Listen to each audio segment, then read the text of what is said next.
I'm Debbi Dachinger. Welcome to Dare to Dream. Be inspired to live big and bold and take action to turn your dreams into your reality. Go beyond obstacles and limits of your thinking. Accelerate results to catapult yourself to success. I'm a visibility expert who gives media makeovers to clients, booking them on media interviews and turning their books into international bestsellers with guaranteed results. Join me at DebbiDachinger.com. Dare to do great things. Dare to shine. It's all about you becoming a visionary and leading the pack. Welcome to your daring new life.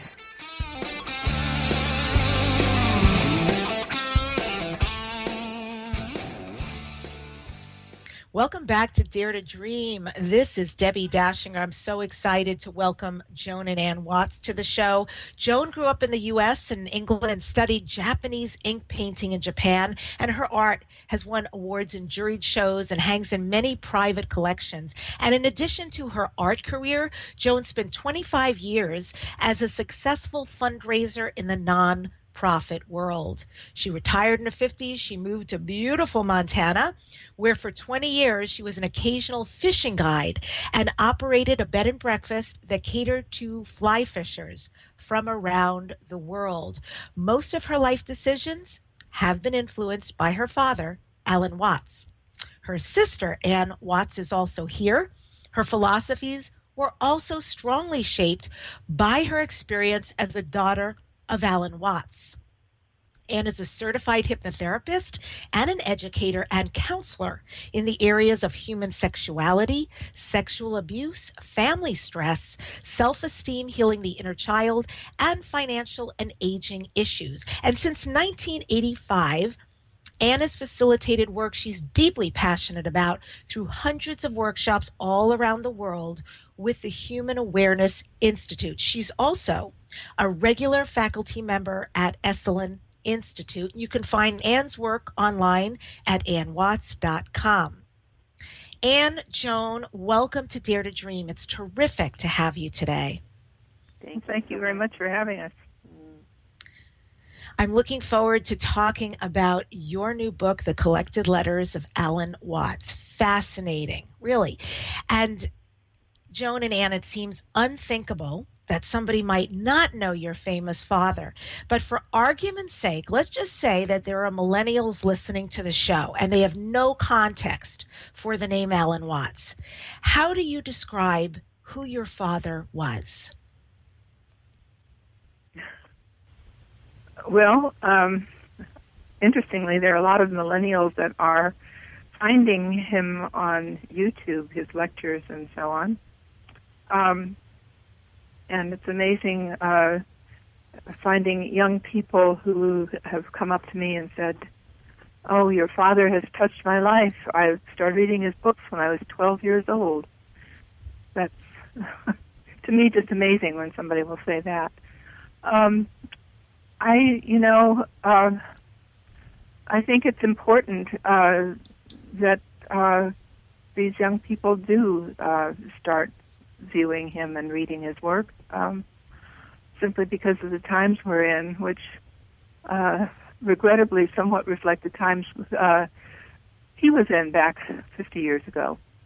So it's kind of interesting to see such discussions coming around again, like the legalization of marijuana and political things and so on. So, Anne, do you want to add to that? I think one way that I often describe him is that his work was bringing Asian philosophy and religion to the Western mind, to the Western thinking, in a way that people could really get it and understand it well enough to have a good grasp of it. And as Joan said, it's the resurgence of popularity in his work is extraordinary. That people from all over the world and all ages are finding it really just what they need right now, and we're hearing from people and just loving it. so, that's kind of how I would describe him. Great. So your dad lived from 1915 to 1973. He was British born, known as an American philosopher, writer, speaker, counterculture hero, which word I love. And he was really known as an interpreter of Asian philosophies for the Western audience. He wrote a lot of books. If people don't know, there's much more than YouTube. There's over 25 books and numerous articles applying these teachings of Eastern religion and philosophy to help us Westerners comprehend and apply it to our everyday lives. So we know him in that context. And of course, you do a little bit in that way, but also he's familiar to you, your dad. So what kind of dad was he? Good dad, bad dad? What was the experience like having Alan Watts as a father?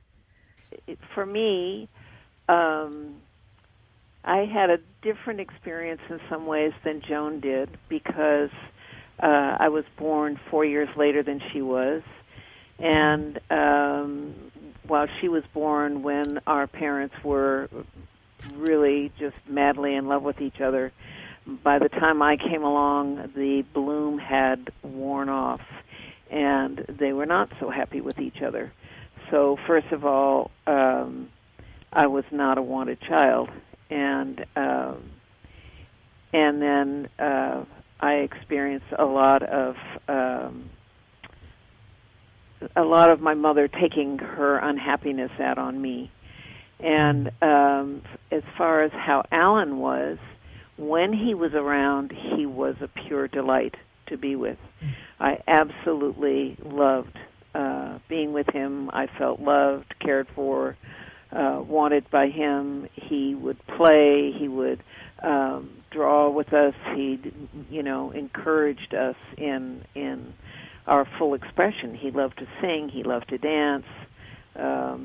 Those were things that I just loved being around him. And the other side of it was that he was an absentee father a lot of the time, and so he was gone. He was either writing, and he was completely absorbed in that, or he was gone on tours or doing whatever he was doing. He just wasn't home. And just finally, I'd say the thing that I feel sad about is that he knew how I was being treated, and he never was an advocate for me. And but I had a great relationship with him most of my life. Yeah. Powerful. And how about you? It sounds conversely, the other sister, completely different experience. Yes, very much so.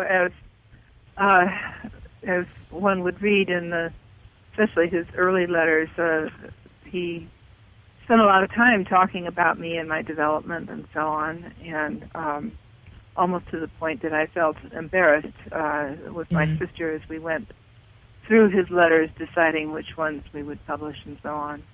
And so, that was, I had no idea that he treasured me like he did, apparently. And that was, I saw a lot of him until our parents divorced, and then I was summarily sent off to boarding school.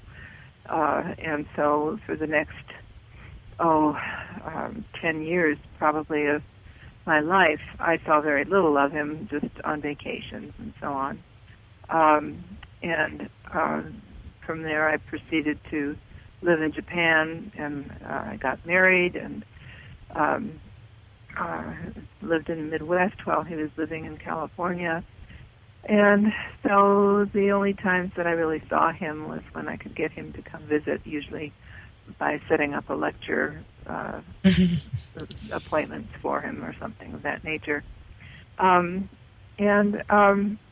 He, I think, looked upon me a little bit differently at that point than he did Anne. Anne was around him and led a somewhat bohemian lifestyle, and I had married into the corporate world.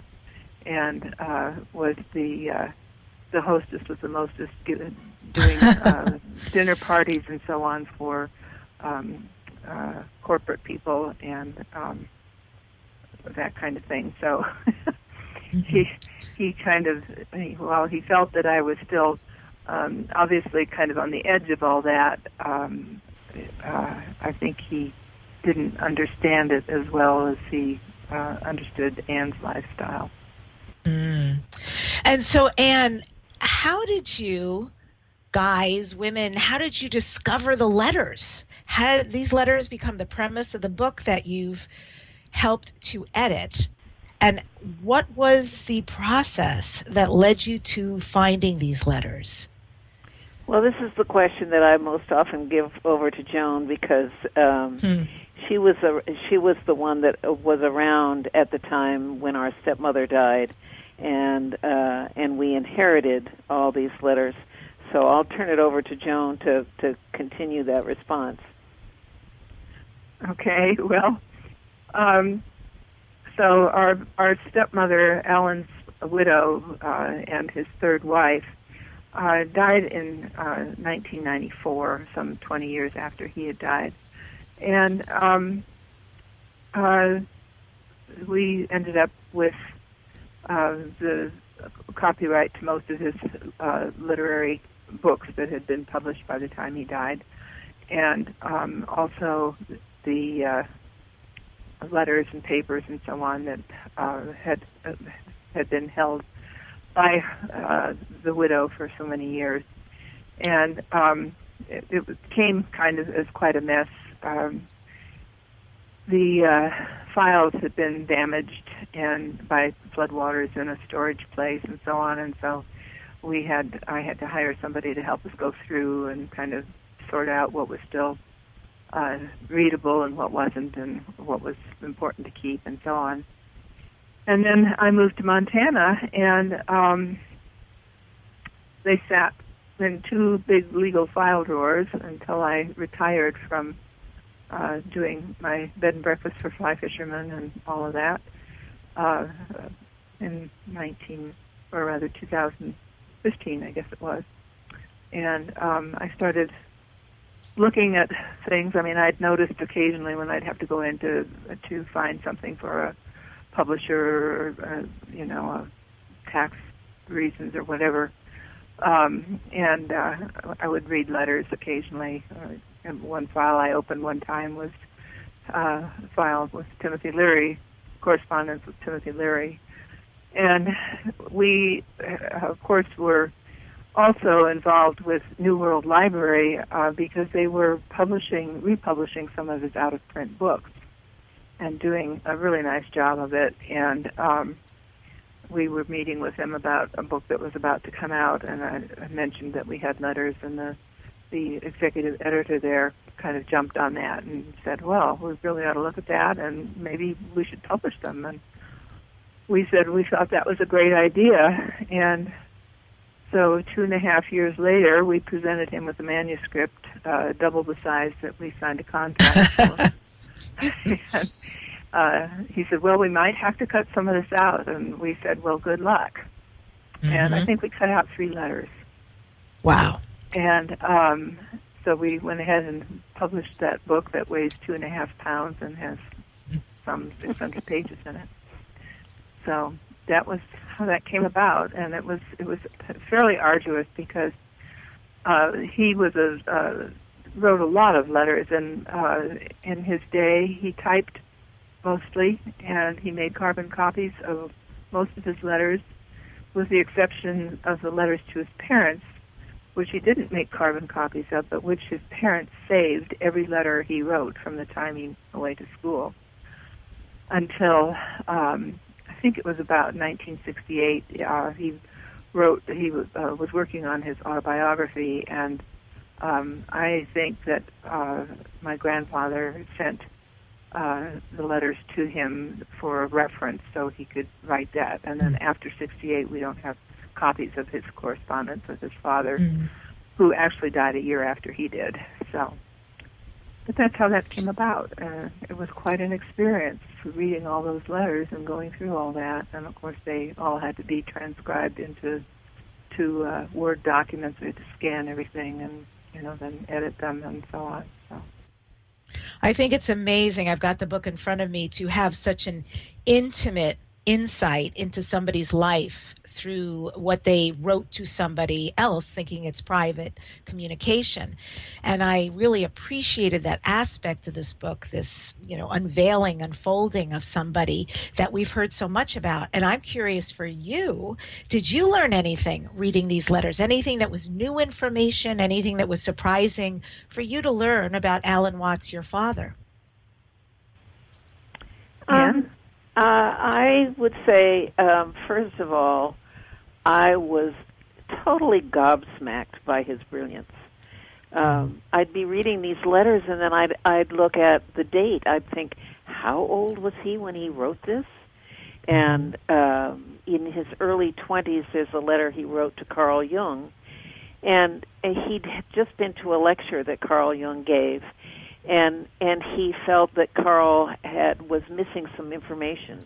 And so he writes this very grown-up, equal letter to Carl Jung, giving him some information that he felt Carl was missing. It was astounding to read a letter like that from someone so young. And that blew me away, by the way, just a sidebar here, that at 21 years old, the chutzpah of him to write to a 61-year-old Carl Jung and just to fathom the kind of communication he was writing this letter with. Right. Did they have much of a relationship after that? Did that just open a big door? Eventually, not right away, but eventually they did, and Alan went quite a few times to Carl Jung's place in Switzerland, I think it was. Yeah, Switzerland, yes. And gave talks there, and definitely they developed a really good relationship over the years. So, and there are some more letters that he wrote to Carl Jung as well. But yeah, I mean, it was just that kind of stuff. Really.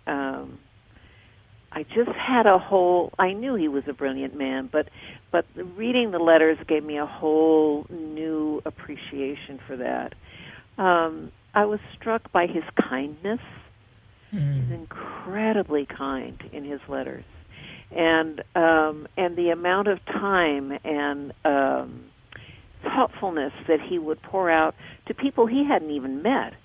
Who had written to ask him for help or could ask some question about something. He would just really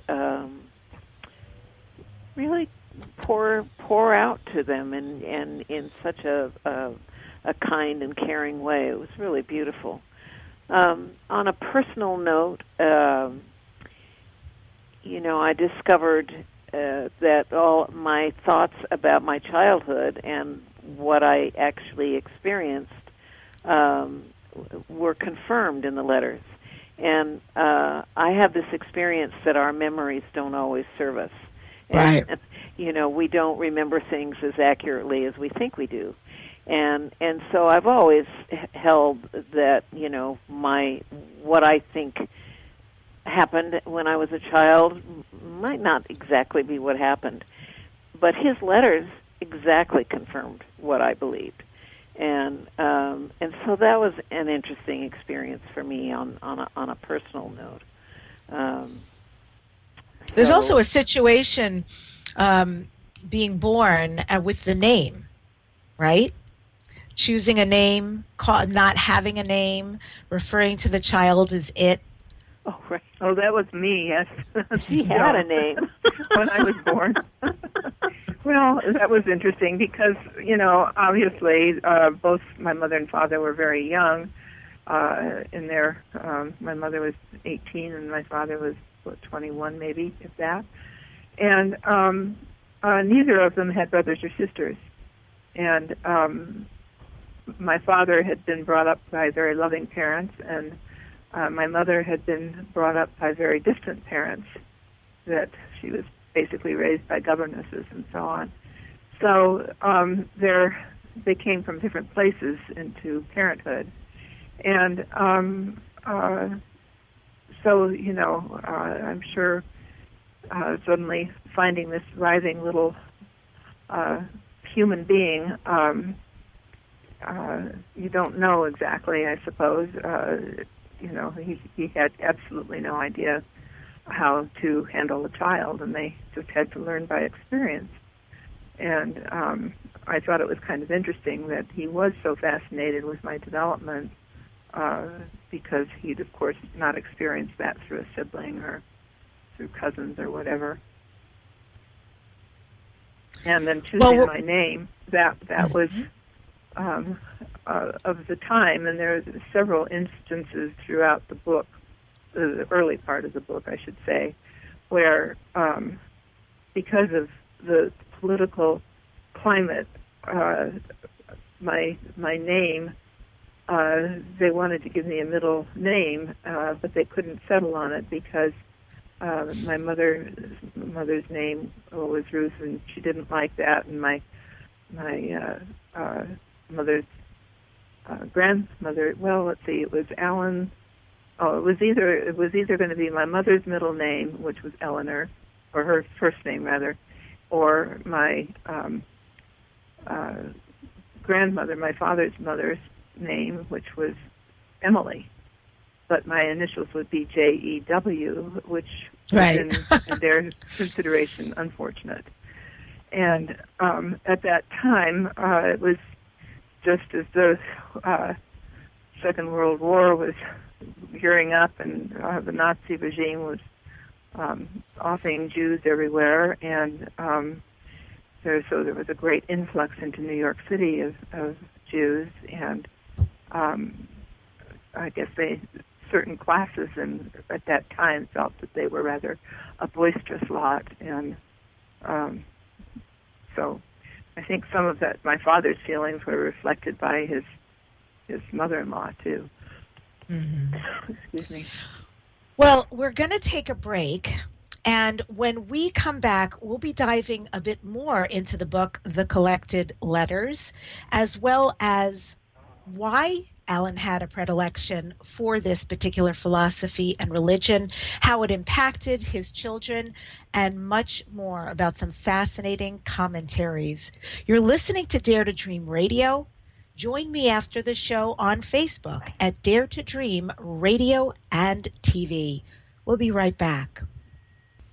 What is LinkedIn and why should you be on it? Wondering what in the world people use LinkedIn for? You will be surprised how much is available on this popular business social network. Go to www.yourconnectionconsultant.com.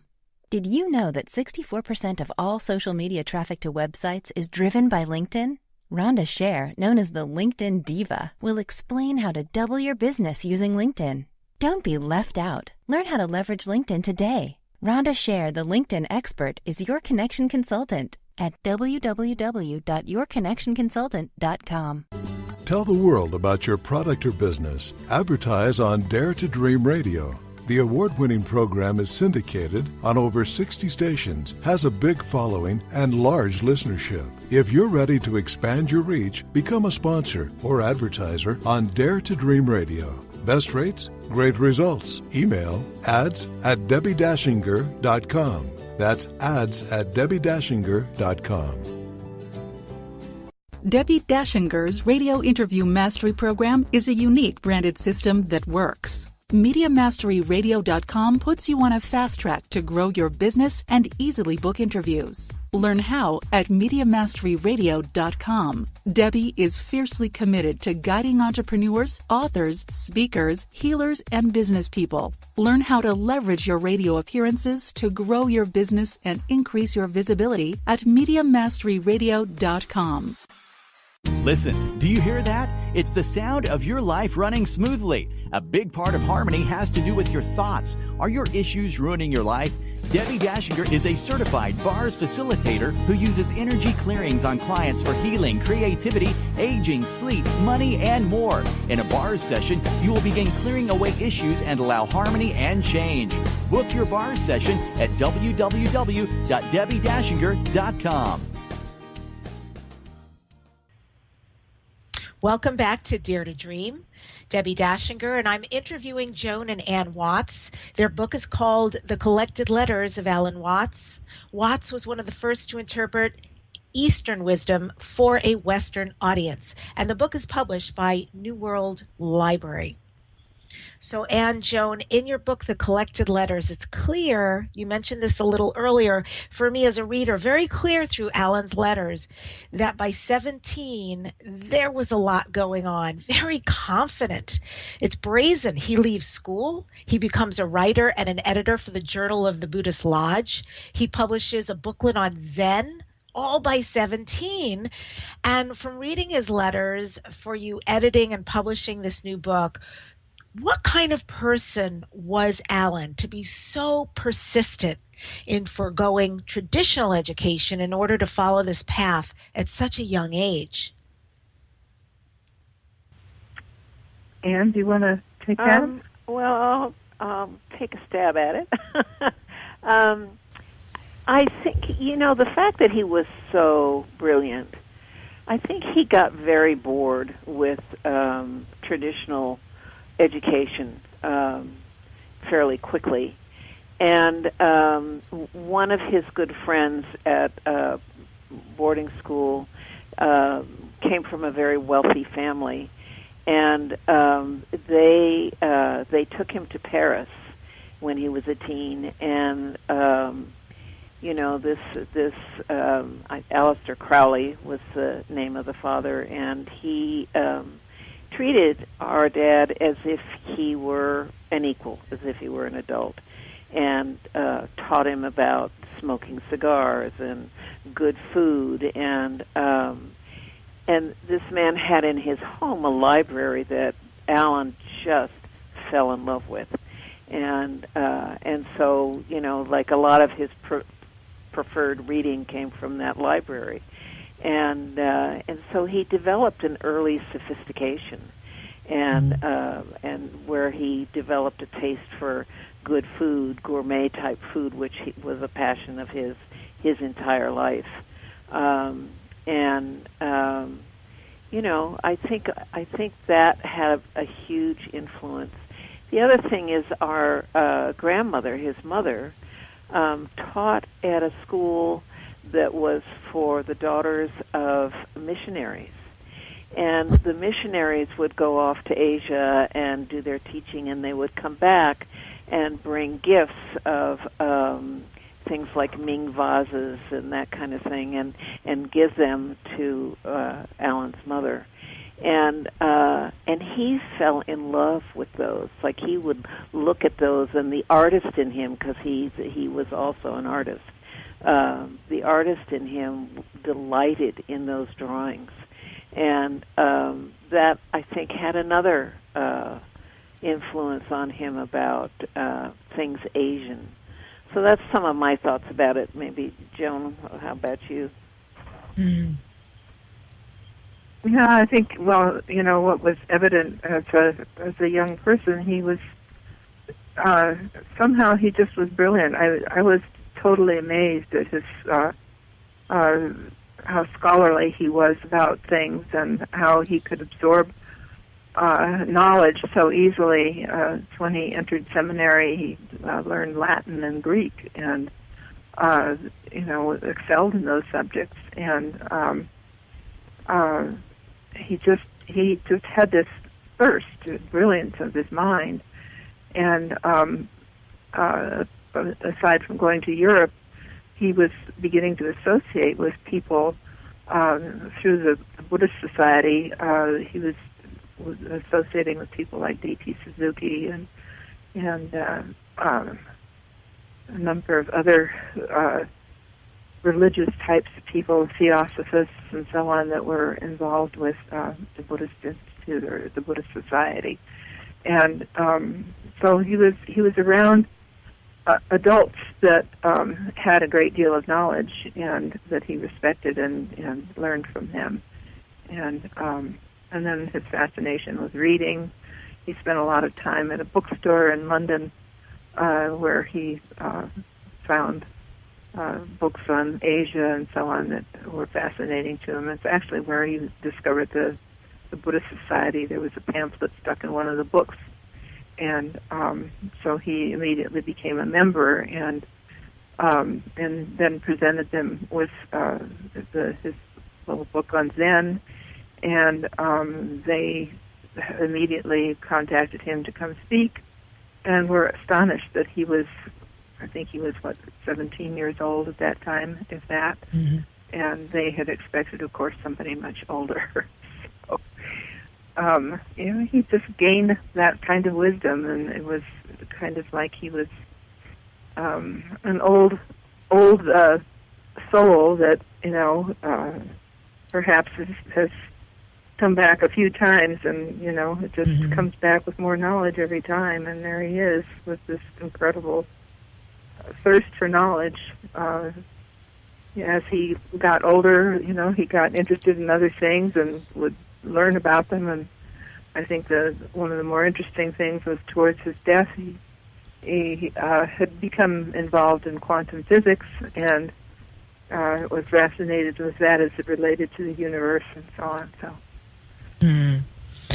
Joan, there's a fascinating commentary by you that highlights and adds to the letters. And this is a quote from you which reads, "For Alan, the use of psychedelics was a religious experience. He felt that the abuse or constant use of such drugs was to nullify the spiritual effect one could garner from the experience. It was like finding a shortcut to Satori or Samadhi, but on an entirely different wavelength. To Alan, drug-induced altered states could be compared to certain states experienced in some Buddhist and other religious practices." Talk about that. You had previously mentioned LSD, so let's go back to the psychedelics and what you know of that and how he was using that to further himself.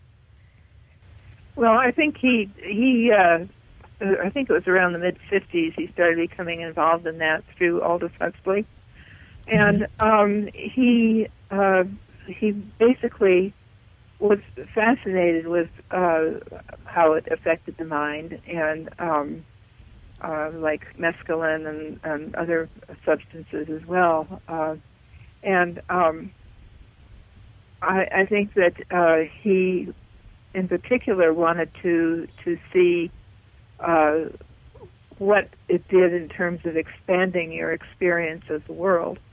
And it wasn't just a party time type thing, which it eventually became, unfortunately. He did a lot of research. He made himself somewhat of a human guinea pig for Tim Leary and Richard Alpert when they were at Harvard experimenting with the drugs, and then he also assisted them in experiments they did with prisoners and so on.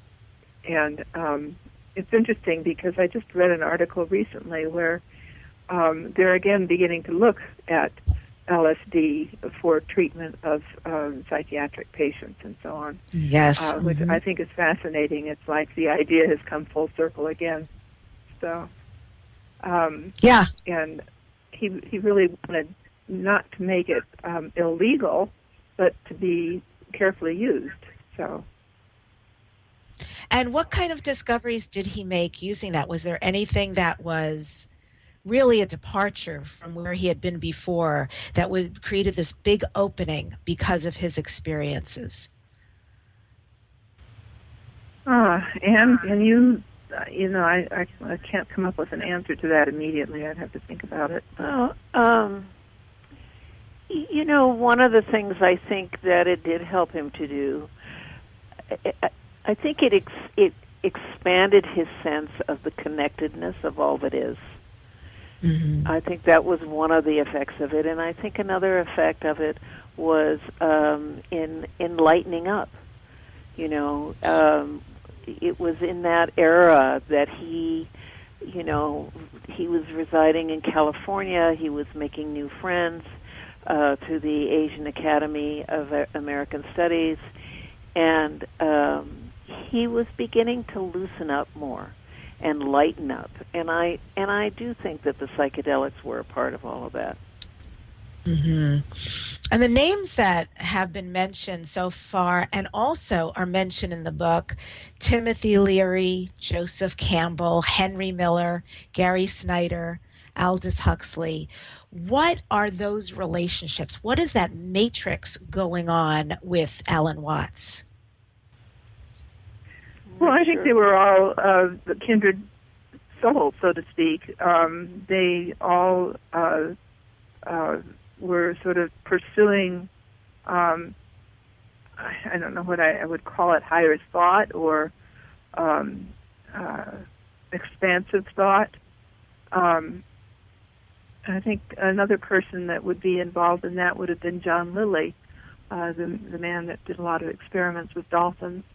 They all had sort of extreme curiosity about how the universe functioned, and wanting to somehow bring an understanding of the connectedness of everything to the general population, so to speak.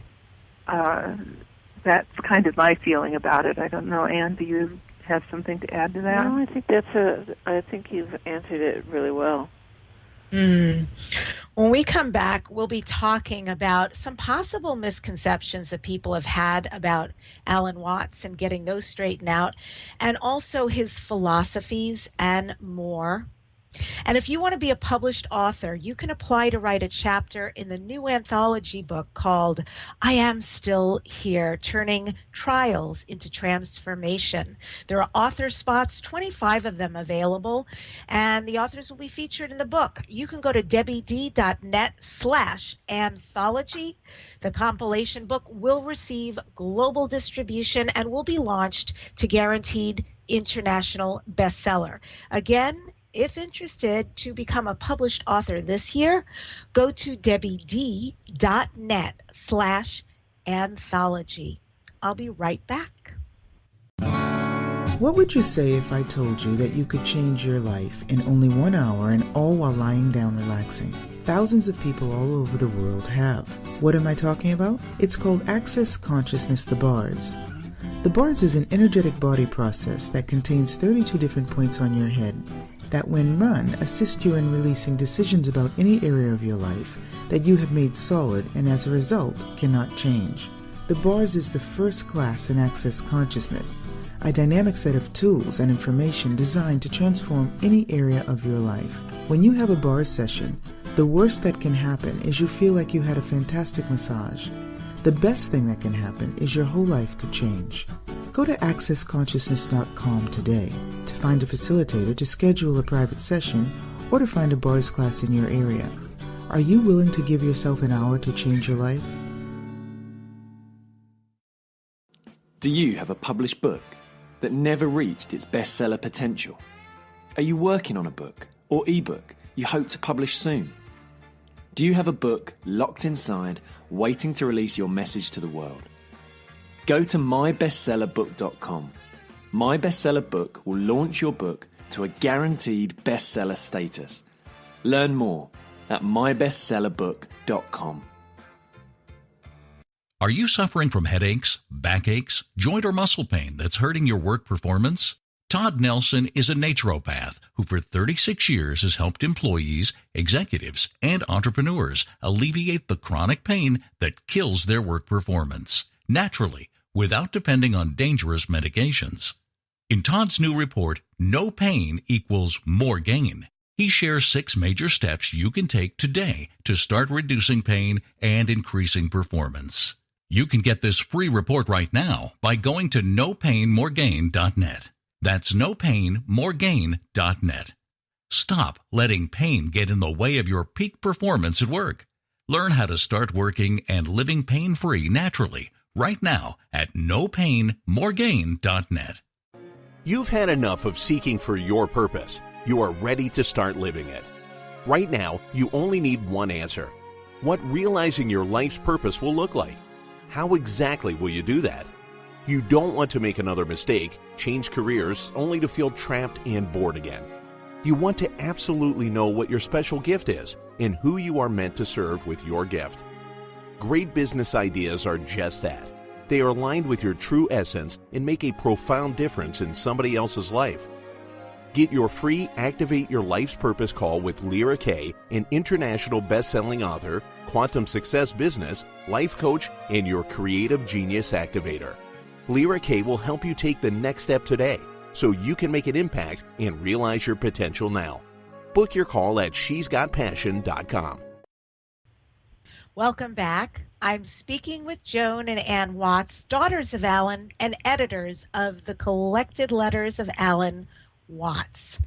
I want to start with misconceptions. So, Joan, maybe you want to start here. What are some misconceptions that people often have about Alan Watts that simply are not true?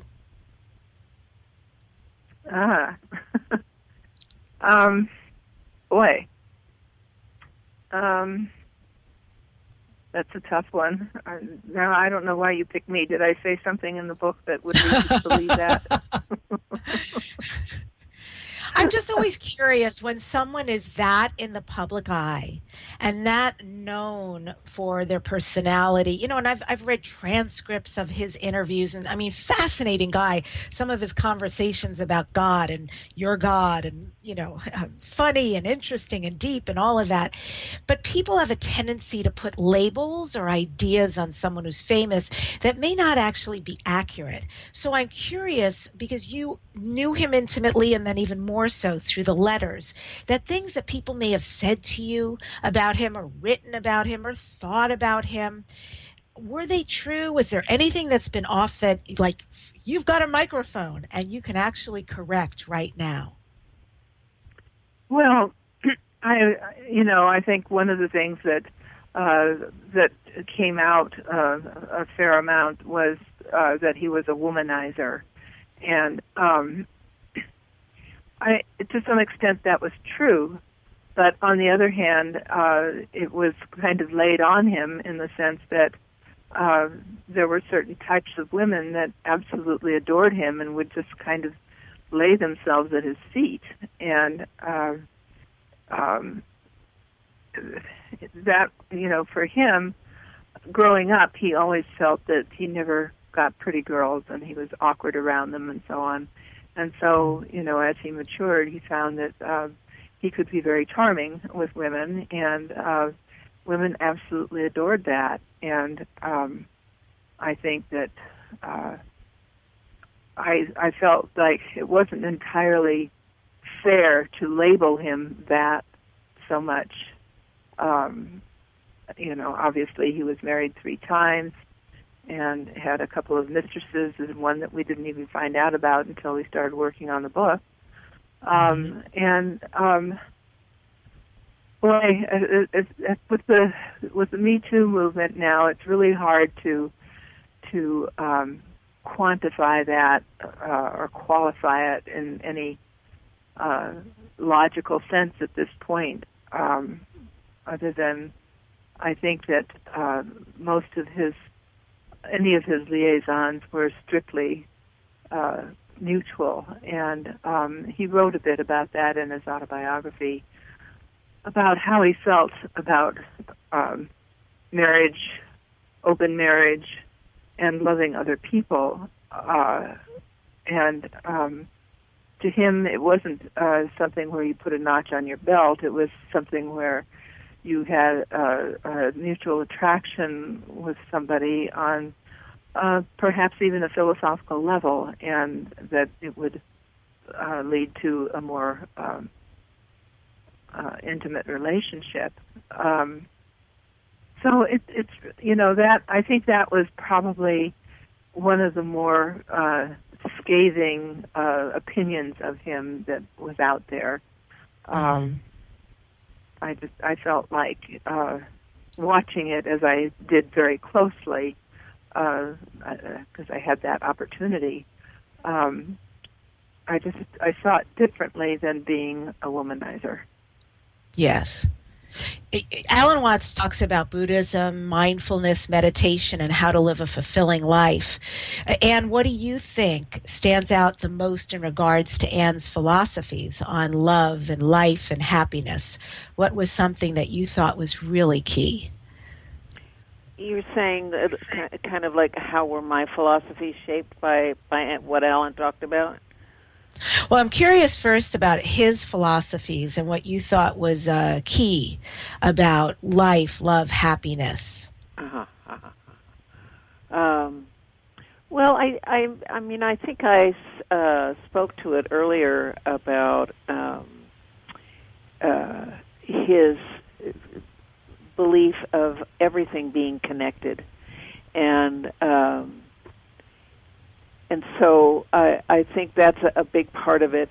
Joan was just speaking about his belief, which I think really comes from a lot of historical studies, things like Margaret Mead, who was one of his friends, studies about how people in different parts of the world, how they believed in people just loving each other and supporting each other, and people weren't put into one-on-one relationships that would last forever, supposedly. They were really, people were polyamorous, basically. And Alan was strongly attracted to that belief and felt like that was his personal philosophy as well. And so those were some of the things that he believed in and lived his life by. And you brought up the idea about how things impacted you, and I would love to know, how did growing up around his thinking and teachings impact each of you? Well, for myself, I would say that a lot of the things that he talked about, I notice now as an adult, it's as if I took them in by osmosis, and it became part of my own personal philosophy and belief system. And so I've never been a student of Zen myself, and nor have I been a student of Alan Watts in the sense that, I haven't been reading all his books and, following this man. But a lot of what I hear him say is like, yeah, right, that's what I think, is my experience of that. And I'm quite clear that that's from having grown up with him and been around him my whole life. And so things like that. Mm-hmm. And Joan, I'm curious, did the book, doing this book, being engaged in this book, change your life? And if so, how? I think it's too early to tell. I mean, it's changed my life in that I suddenly have another job. The whole thing of producing the book, a lot of that rested on me because I had the materials here. I didn't have another job that took me all over the world as my sister did. And so I, sat at a computer for a good part of 2 years working on editing and writing and so on. And it was a great, worthwhile experience. I was shocked that I could write the way I did, and I might consider writing more eventually. I ended up being asked to write a foreword for a book about my grandmother. Wow. Which is an interesting book in itself because it would be a companion reader in some ways to the book about Alan's letters, because our grandmother Ruth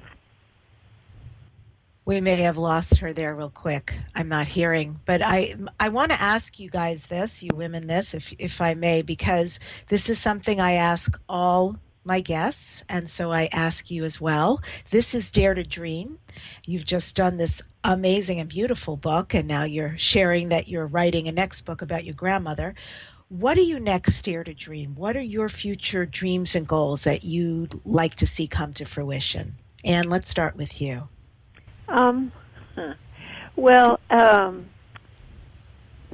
My dare to dream is that people really learn to treat each other kindly and be better listeners for each other, and more open-hearted and compassionate with one another.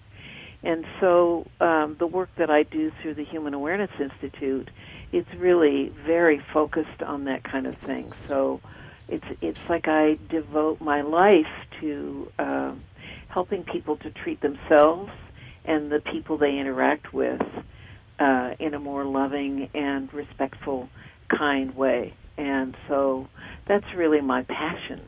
And now that as Joe mentioned, the Me Too thing that's happening now, I feel it's really important that this is happening, that people have the conversation that gets us to change attitudes and behaviors that really pit people against each other and have people treat each other in demeaning ways. I think, and I mentioned that about my father. One of the things that I really love about him was how much he treated people kindly and caringly. And so that's, like all of us, I think we all have the moments when we're not living up to who we plan to be, who we believe ourselves to be. And but so he, like myself, there are moments when he didn't treat somebody kindly, but by and large, that's who he was: very kind, very compassionate. Lovely. And Joan, how about for you? We're right here at the end. What is your next dream that you'd like to create? Given that I'm going to be 80 this year, I'm, really looking at what the next 10, maybe 20 years is going to mean for me. And, I face a lot of very difficult decisions at this point because I have a husband whose health is somewhat deteriorated, and you have to start making decisions about how you're going to live and where you're going to live out the balance of your life when you get to be my age. And it's a very complicated thing to do, and you have to evaluate everybody's feelings on how that should work and what you can do to accomplish the dreaded word of downsizing, and what all is involved with that. So I want to continue doing some of what I've done with the book, and unfortunately I'm not as free to travel as Anne is. She's participating in far more book events than I am. And that's hard because to me it's fun and I enjoy doing that, and I wish I had more opportunity to do it. Yes. Well, what you've put out, I will say, I hope people will find your book, The Collected Letters of Esalen Watts. I think it's an amazing contribution. And thank you for sharing what's next for you. And thank you so much, Joan and Anne, for being with us on Dare to Dream today. Really appreciate what you've done and what you've shared. Well, thank you. We've enjoyed it. Thanks for having us. And I end today's show with this quote from Esalen Watts. The art of living is neither careless drifting on the one hand nor fearful clinging to the past on the other.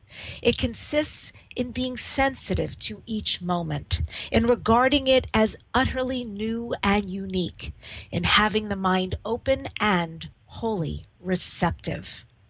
Next week on Dare to Dream Radio, I am featuring an interview with Brad and Casey Wallace, who channel the wisdom and energy called Julius.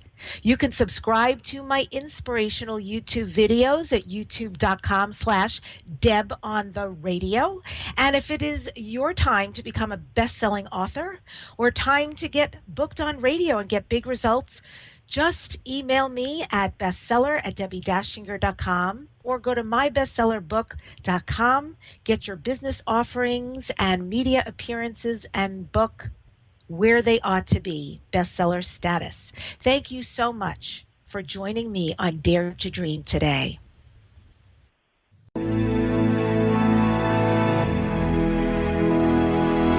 To contact the award-winning syndicated Dare to Dream radio show, go to DebbiDachinger.com. Keep your excellent feedback and comments coming.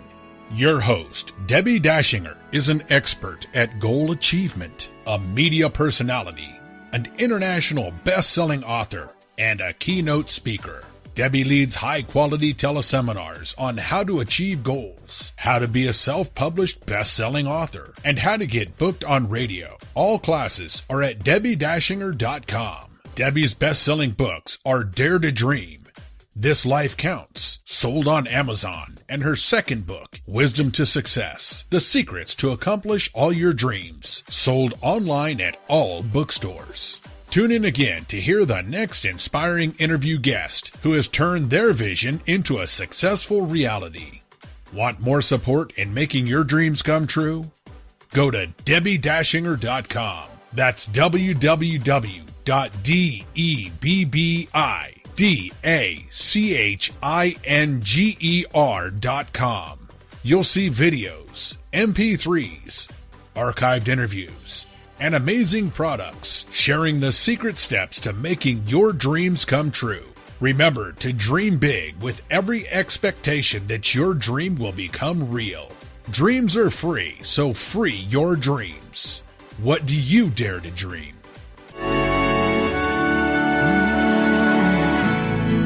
Here I'm standing